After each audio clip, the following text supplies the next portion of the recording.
दोस्तों टीगल toll plaza के पास आज फिर से आ गई हूँ। करीब 20 दिन बाद आई हूँ। और ये आपके सामने देखिए है ओरिएंटल डार्टर, उसके साथ यहाँ पे ड्रोंगो बैठा हुआ है और इस तरफ यहाँ पे अभी कॉर्मोरेंट भी था।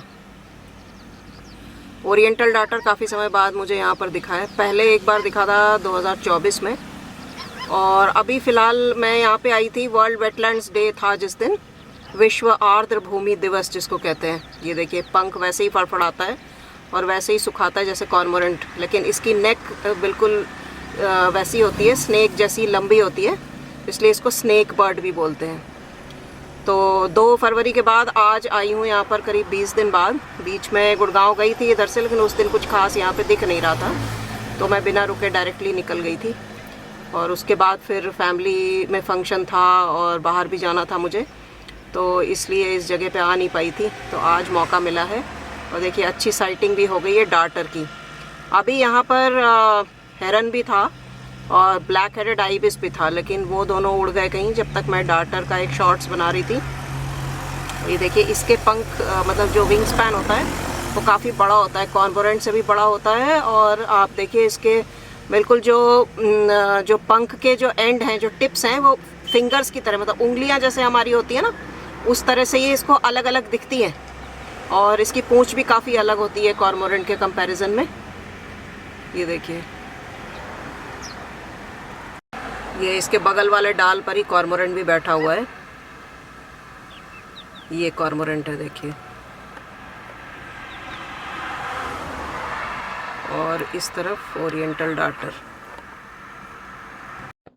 ये ग्रे हेरन भाई साहब पीछे बैठे हुए हैं फील्ड में, पीछे जो खेत है वहां पर ये बैठे हुए हैं। अभी मैंने सारस भी देखे थे, अभी देखती हूँ वो कहाँ पर है, कि उस समय तो मैं फिर डार्टर को फिल्म करने लग गई। अभी देखती हूँ कि वो सारस की फैमिली थी जिसमें 2 जुवेनाइल थे, 2 अडल्ट थे, वो भी अभी मैंने टहलते हुए देखा यहाँ पे। ये दोस्तों देखिए सारस फैमिली है, इसमें एक जुवेनाइल है, ये जिसकी गर्दन पीले रंग की है, ये जुवेनाइल है। अभी भी ये फुल ग्रोन एडल्ट नहीं हुआ है। और दूसरी लाल रंग की गर्दन जिसकी है वो अडल्ट है, एक एडल्ट इधर है और एक एडल्ट ये है। एक जुवेनाइल और होना चाहिए, कि चारों साथ साथ ही रहते हैं। तो काफी समय बाद इनको फिर देख रही हूँ। और पहले तो ये रोड के ऑपोजिट साइड में होते थे, लेकिन उससे कोई फर्क नहीं पड़ता, वो उड़ के इस तरफ आ गए होंगे। और इसी तरफ मैंने पिछली बार भी रिकॉर्ड किया था, जहाँ पर वो बिजली का टावर है जिसपे वुली नेक स्टॉक का नेस्ट है, वहीं पर मैंने चारों को रिकॉर्ड किया था, 2 अडल्ट और 2 ये जुवेनाइल। ये देखिए यहाँ पर खाना ढूंढ रहे। सारस जो है उत्तर प्रदेश का स्टेट बर्ड भी है, पहले भी एक बार बताया है मैंने आपको। और इनकी हाइट काफी अच्छी होती है, 1 से 1.5 मीटर की हाइट होती है। और क्योंकि ये हैवी बॉडीड होते हैं, बड़ा विंग स्पैन भी होता है, तो ये डायरेक्टली उड़ नहीं सकते दूसरे पक्षियों की तरह, इनको थोड़ी दूर दौड़ के फिर उड़ना पड़ता है। ये देखिए सारस। दोस्तों सारस क्रेन जो है वो मोनोगैमस होते हैं, स्ट्रिक्टली मोनोगैमस। सारे क्रेन्स ही मोनोगैमस होते हैं, मतलब एक ही पार्टनर के साथ पूरी लाइफ बिताते हैं अपनी। और सारस स्पेसिफिकली जो है वो वल्नरेबल कैटेगरी में आता है, IUCN रेड लिस्ट में। तो जो बर्ड्स को बिल्कुल कोई भी खतरा नहीं है वो आती हैं लीस्ट कंसर्न में। उसके बाद आते हैं नियर थ्रेटेंड, मतलब NT, जिनके नंबर धीरे धीरे कम हो रहे हैं, जैसे पेंटेड स्टॉक वगैरह। उसके बाद जो वल्नरेबल कैटेगरी है उसमें 3 कैटेगरीज हैं, जिसमें वल्नरेबल में सारस क्रेन को रख दिया गया है। और उसके बाद आते हैं आपके जो मतलब एंडेंजर्ड, जिसको EN कहते हैं। और फाइनली CR, मतलब क्रिटिकली एंडेंजर्ड। और उसके बाद आते हैं एक्सटिंक्ट इन द वाइल्ड और एक्सटिंक्ट स्पीशीज। डार्टर को कंपनी देने के लिए व्हाइट थ्रोटेड किंगफिशर भी आके बैठ गया है यहाँ पर। देखिए व्हाइट थ्रोटेड किंगफिशर यहाँ पे ओरिएंटल डार्टर के साथ। ड्रोंगो काफी सारे हैं, आसपास घूम रहे हैं ड्रोंगोज। ये देखिए एक यहाँ पर है, और ये उड़ उड़ के पानी के सरफेस से कीड़े उठाते हैं। और बैकग्राउंड में देखिए सारस। थोड़ा और जूम करने पे आपको सारस क्लियरली दिखने लग जाएगा। ये वाला जुवेनाइल है और दूसरा वाला एडल्ट है। ये गया व्हाइट थ्रोटेड किंगफिशर, इस तरफ आ गया।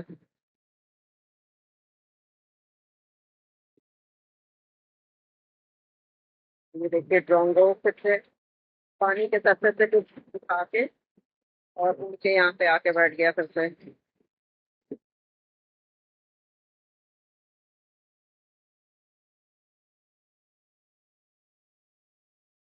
ग्रे हेरन अभी भी वहीं बैठा है जहाँ पहले बैठा था।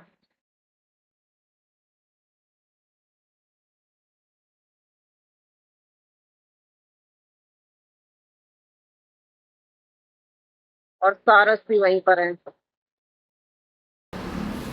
ये देखिए ये ग्रेज करते करते तीनों सारस इस तरफ आ रहे हैं। चौथा वाला पता नहीं क्यों नहीं दिख रहा है, जो दूसरा जुवेनाइल था वो कहाँ गया।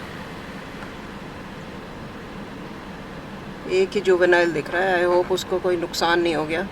एक्चुअली यही होता है आजकल, क्योंकि ये सारा विलेज एरिया ही है ना, खेत हैं, विलेज एरिया। यहाँ पे कुत्ते भी हैं, डॉग्स, तो कुत्ते भी कई बार पक्षियों को नुकसान पहुँचाते हैं। हालांकि सारस काफ़ी बड़ा पक्षी है, लेकिन फिर भी कोई भरोसा नहीं है। तो डोमेस्टिक डॉग से भी इनको काफ़ी खतरा है। जो छोटे पक्षी हैं उनको डोमेस्टिक कैट से भी खतरा है। और इसके अलावा जो बाकी जो इश्यूज़ हैं वेटलैंड श्रिंक होने के, वो तो मैंने पहले भी डिस्कस किया ही है आपके साथ। और उसमें से ये इस समय बहुत बड़ा थ्रेट है वाटर बर्ड्स के लिए। जो वेटलैंड्स कम होने की वजह से ये विलेज एरिया में, एग्रीकल्चरल फील्ड्स में आ जाते हैं, स्पेशली जो माइग्रेटरी बर्ड्स हैं। सारस तो माइग्रेटरी नहीं है, ये देखिए पंख और दूसरे बर्ड्स, लेकिन जो माइग्रेटरी हैं उनको ये प्रॉब्लम फेस करनी पड़ रही है।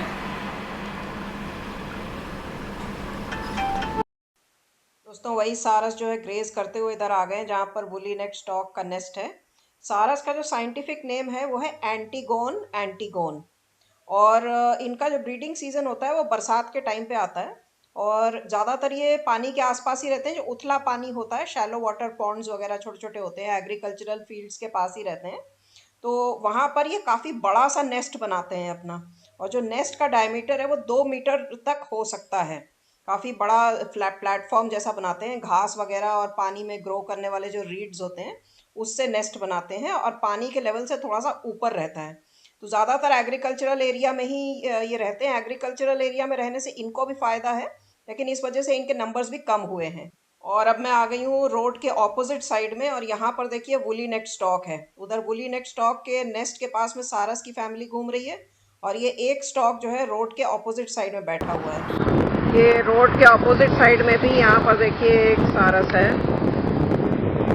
सारस ही है ये, और इसके साथ ये ब्लैक हेडेड आइबिस है। उस साइड पे वो जो 2 एडल्ट सारस थे और एक जुवेनाइल था साथ में, ये भी मुझे एडल्ट ही लग रहा है, क्योंकि हेड तो इसका रेड कलर का ही लग रहा है मुझे। अभी ऊपर से गीज का फ्लॉक भी उड़ के गया। Most likely bar headed geese ही होंगे।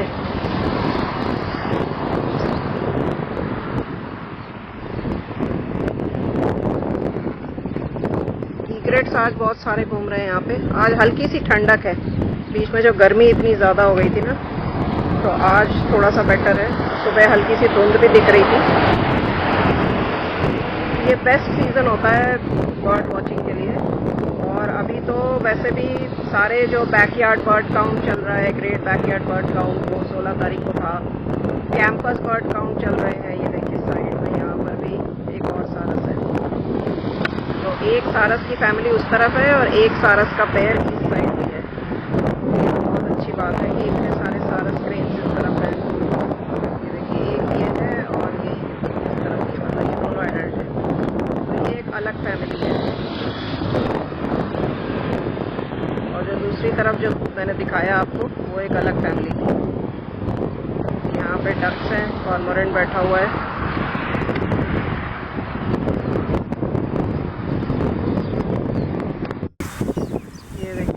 स्पॉट-बिल्ड डक्स हैं, स्वैम्प हेन्स हैं।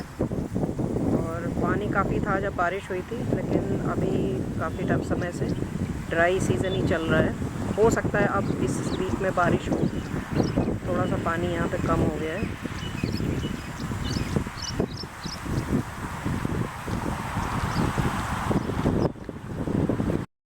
लैपिंग्स का एक ग्रुप है यहाँ पर, ये देखिए।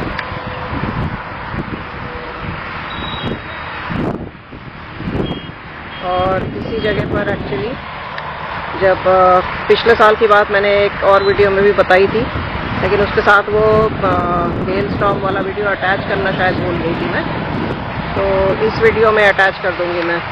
एग्जैक्टली इसी जगह पर उस दिन मैं शूट करने आई थी और ये सारी की सारी लैपविंग्स 20-25 यहाँ पर कोने में बैठी हुई थी और बिल्कुल काले बादल थे आकाश में। और यहाँ से निकली मैं और थोड़ी देर में ही